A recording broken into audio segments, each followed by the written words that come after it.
안녕하세요. 강일동에서 순수 한약국을 운영하고 있는 꿈꾸는 한약사 김경순입니다. 오늘은 한약을 잘 안 드시는 분들도 편하게 접근하실 수 있는 소화제 처방을 같이 이야기해 볼까 합니다. 한약 드셔본 적 없으신 분들도 이렇게 작게 생긴 조그만 환 모양의 소화제 정도는 복용을 한두 번은 해보셨을 겁니다. 저도 종종 이용하고 있는 제품들인데요. 한약은 소화제 종류가 너무나 많습니다.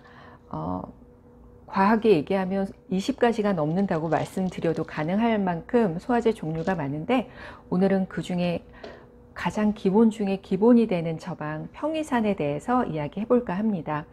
평소에 폭식을 좀 하신다거나 음식을 빨리 드시는 분들, 혹은 운전을 좀 많이 하시는 분들이라면 이 처방이 도움이 되실 것 같습니다. 그리고 평이산이라는 처방은 소화 효소 때문에 도움을 주는 게 아니고 나의 소화기를 운동시키는 작용으로 음식물이 내려가게 하는 거니까 도움이 되실 만한 처방입니다.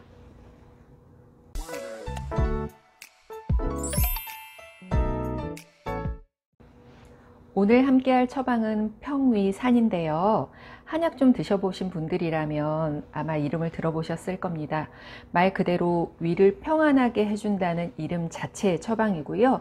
평위산은 여러 한방 소화제의 기본 중에 기본이 되는 처방입니다. 우리가 음식을 할 때 어떤 찌개를 끓이든 한국 음식이라면 파, 마늘, 거기에 뭐 고추장 베이스인지 고춧가루 베이스인지가 달라지는 것처럼 가장 기본이 되는 그 처방 중에 하나라고 보시면 됩니다.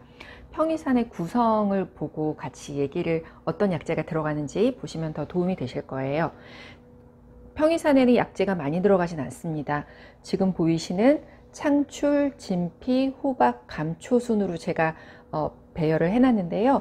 약재 하나하나 보시면서 참고가 되시길 바랍니다. 이게 창출이라는 약재입니다. 누가 봐도 이거 한약이구나 싶은 향이 나는데요. 톡 쏘기도 하고 약간 방향제 같은 한약 향이 나는 방향제 느낌의 그런 약재입니다.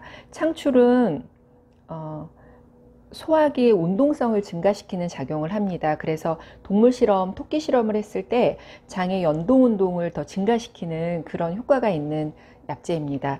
진피는 많이 아실 거예요. 제주도에서 나는 귤의 껍질인데요. 보통 겨울에 귤 많이 드시잖아요. 그래서 그때 귤 껍질 말리셔가지고 귤차로도 많이 드시는데, 이 귤 껍질 자체가 약재로 쓰일 때에는 오래 묵혀둘수록 효과가 더 좋다고 알려져 있습니다. 그러니까 우리가 겨울에 집에서 귤 껍질 며칠 말려가지고 드시기에는 그 귤의 향이나 이 정도의 느낌은 있지만 약재로 하시려면 조금 더 오래 묵히는 게 좋으실 거고요. 그렇게 되면 향은 많이 날아갑니다. 향은 날아가지만 약성은 조금 올라갑니다. 진피가 가지고 있는 약성은 기를 돌리는 역할을 합니다. 이기제라고 해서 기를 돌리기 때문에 이게 이것도 역시 소화제 역할을 한다기보다 소화기를 운동시키고 위액이 더 나올 수 있도록 위액 분비를 촉진하고 또 위궤양 발생을 억제한다는 효과도 있습니다.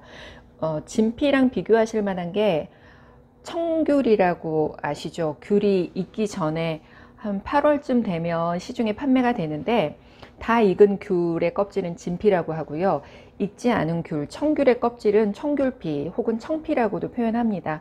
청피도 역시나 잘 씻어서 말려가지고 약재로 사용이 되는데, 진피와 청피의 차이는 청피는 훨씬 더 약성이 높습니다. 그래서 진피는 기를 돌리는 정도, 그리고 소화기의 운동성을 증가시키는 정도라고 하자면, 청피는 기를 파기한다, 기를 깨트린다 라고까지 표현을 합니다. 그래서 파기제 분류에 속해 있고, 사용을 하실 때는 이렇게 화가 좀 잘 나시는 분들이 있으시잖아요. 욱한다고 하죠.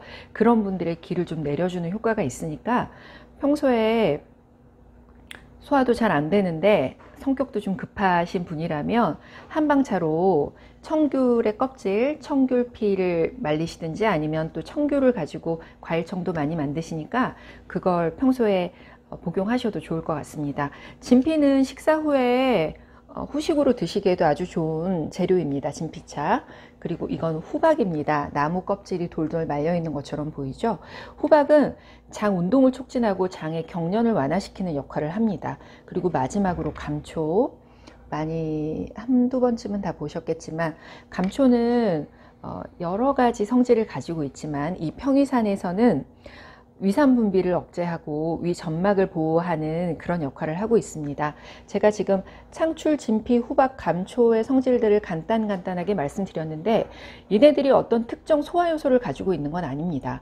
그래서 평이산은 소화 효소를 넣어주는, 우리가 회스탈 같은 약을 드시면 뭐 무슨 타제 해가지고 말 그대로 그 약에 소화 효소가 들어있는데 이건 소화 효소로서 소화를 시키는 게 아니고 나의 장이 운동할 수 있도록, 그래서 장이 움직여서 음식물이 내려갈 수 있도록 도와주는 처방 중에 하나입니다. 그러다 보니까 평이산은 소화불량을 치료하는 여러 처방들에게 베이스가 되고 있고요. 또 이런 평이산이 특별히 잘 맞는 분들이 계십니다. 제가 처음에 말씀드렸듯이 평소에 소화는 잘 되는 편이었는데 음식을 너무 빨리 먹었다거나 혹은 과식, 폭식을 해서 음식물이 내려가지 않는 것 같은 느낌이 들 때, 그때 평이산을 드시면 딱 좋습니다. 내가 움직여서, 내 장이 움직여서 내려갈 수 있게 도와주니까요. 그리고 또 음식을 빨리 드시는데 주로 운전을 많이 하신다거나, 그러니까 운동이 좀 쉽지 않으신 그런 분들에게도 평이산이 잘 드는 편입니다. 평이산은 한약도 여러 부류의 한약들이 있잖아요. 소화제도 있는데 길게 장복하면 내 체질이 개선되고 도움이 되는 약이 있는데 평이산은 장복하실 만한 약은 아닙니다. 내 장이 움직일 수 있도록 도와주는 약이다 보니까 너무 기운이 없으신 분들이라면 평이산을 오래 드시면 좀 에너지가 딸릴 수가 있어요. 그래서 이때는 내가 불편할 때, 음식물이 꽉 막힌 것 같을 때, 내 장이 움직이지 않는 것 같을 때만 드시고 그 뒤에 소화가 잘 되시면 평이산을 드시지 않는 게 좋습니다. 그래서 책에서 보면 기평즉지라는 말을 합니다. 기가 평안해지면 즉시 멈춘다. 그러니까 평이산은 오래 드실 만한 그런 처방은 아니고요. 꽉 막혀서 내려가지 않은 것 같을 때, 내 장이 움직이지 않을 때, 또 폭식하시는 분들, 과식하시는 분들에게 좋은 처방이 될 수 있습니다. 평이산은 한약국에 가보시면 이렇게 과립으로 혹은 한 포로 뜯어 드실 수 있게 웬만하면 다 갖고 계신 처방 중에 하나일 겁니다. 그래서 과식 좀 했는데 잘 안 움직인다, 내려가지 않는다, 그리고 나는 평소에 음식 좀 빨리 먹는 편이다, 그런 분이라면 평이산 유용하게 잘 이용하실 수 있을 것 같습니다. 다음번에는 평이산을 베이스로 또 다른 증상에 도움이 되실 만한 소화제로 함께 하겠습니다. 오늘도 평안하시고 행복하시기 바랍니다. 고맙습니다.